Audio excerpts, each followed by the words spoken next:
আমার ছোট ভাইয়া আয় মা আয়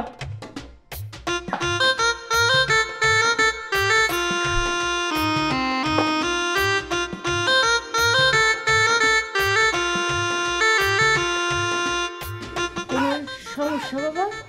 না কোনো সমস্যা নেই, এমনি আর কি। ঘর পাত্রের জিগাও তো পছন্দ হয়েছে না? কি চলবে? চলে না, মায়ের থেকে শাড়িটা অনেক সুন্দর আছে। আলহামদুলিল্লাহ। চাচি আম্মা, তাহলে এবার খাওয়া দাওয়ার ব্যবস্থা করেন, খাওয়া দাওয়ার ব্যাপারটাই ছেড়ে ফেলাই। আচ্ছা বাবা, আমি